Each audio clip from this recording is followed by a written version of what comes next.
दोस्तों, MS study zone academy में आपका एक बार फिर से स्वागत है। हम एक नए टॉपिक के साथ चल रहे हैं और बात करें तो हम लोग बिहार कर्मचारी चयन आयोग द्वारा जो तृतीय स्नातक स्तरीय जो वैकेंसी आई है 2022 में, अर्थात BSSC CGL लेवल की जो वैकेंसी आई है, इसके जो सिलेबस है उस पर आधारित हम लोग कुछ महत्वपूर्ण टॉपिक्स पर चर्चा कर रहे हैं। यह इसका वीडियो नंबर 2 है और याद रखिएगा कि हमने जितने टॉपिक्स पर चर्चा किया है उनसे 100% एग्जाम में प्रश्न पूछे जाएंगे। तो चलते हैं आज के नए टॉपिक्स पर। आज का हमारा जो महत्वपूर्ण टॉपिक्स है वो है महत्वपूर्ण सम्मेलन। जैसे अगर पूछा जाए कि क्योटो प्रोटोकॉल जो सम्मेलन हुआ था वो किससे संबंधित है, तो याद रखिएगा जलवायु परिवर्तन से संबंधित है। फिर पूछा जाए कि मॉन्ट्रियल प्रोटोकॉल का संबंध किससे है, तो ओजोन परत की जो छीन करने वाले पदार्थ हैं उनके बारे में अंतर्राष्ट्रीय ये संधि है।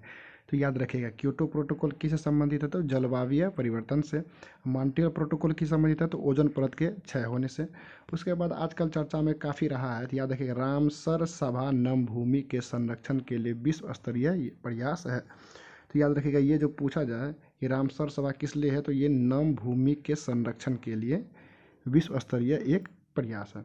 बेसेल संधि क्या है, तो ये खतरनाक अपशिष्ट पदार्थों के सीमा पार स्थानांतरण के नियंत्रण और इन पदार्थों के निपटारों से संबंधित अंतर्राष्ट्रीय संधि है।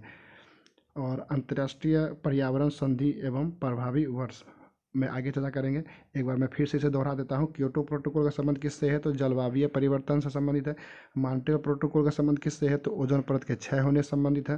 रामसर सभा का संबंध किससे है, तो नम भूमि के संरक्षण संबंधित है। और बेसेल संधि का संबंध किससे है, तो याद रखिएगा खतरनाक और अपशिष्ट पदार्थों के सीमा पार स्थानांतरण, मतलब सीमा के जो पार हम लोग इसको भेज देते हैं और उसके नियंत्रण से इन पदार्थों के निपटारे से संबंधित है। अंतर्राष्ट्रीय यह संधि है। आप लोग इस चार्ट को देखकर अच्छी तरह से समझ जाएंगे और इसे आप लोग याद कर लीजिएगा। 100% BSSC CGL लेवल में इनसे एक प्रश्न जरूर पूछा जाएगा। क्योटो प्रोटोकॉल, तो क्योटो प्रोटोकॉल पर संधि कब हुआ था, तो 1997 में। और ये लागू कब हुआ था, 2005 में। इसका संबंध किससे है, तो ग्रीन हाउस गैस का उत्सर्जन और नियंत्रण से। याद रखिए क्योटो प्रोटोकॉल का संबंध किससे है, तो ओजोन परत के छीन से। तो ओजोन परत ग्रीन हाउस के उत्सर्जन के नियंत्रण से भी इसके कार्य क्षेत्र संबंधित है। सॉरी, मैं फिर से बताना चाहता हूँ कि क्योटो प्रोटोकॉल का संबंध किससे है, तो जलवायु परिवर्तन से है, अर्थात ग्रीन हाउस के उत्सर्जन और नियंत्रण से संबंधित है। और मॉन्ट्रियल प्रोटोकॉल का संबंध किससे है, तो CFC के उत्सर्जन का नियंत्रण से संबंधित है। और मॉन्ट्रियल प्रोटोकॉल का संबंध ओजोन अपक्षय से है कि ओजोन अपक्षय में महत्वपूर्ण गैस कौन सी है, तो CFC है, क्लोरोफ्लोरोकार्बन है। मैं फिर से बता देता हूँ क्योटो प्रोटोकॉल का संबंध किससे है, तो जलवायु परिवर्तन से है, अर्थात ग्रीन हाउस गैस के उत्सर्जन और नियंत्रण संबंधित है। और मॉन्ट्रियल प्रोटोकॉल की संबंधित है ये ओजोन अपक्षय से, जो कि CFC जो क्लोरोफ्लोरोकार्बन होता है उसके उत्पादन पर नियंत्रण करने के लिए किया गया है। तो याद रखिएगा ये इसकी संधि कब हुआ था, तो 1987 में। लागू कब हुआ था, 2 साल बाद 1989 में।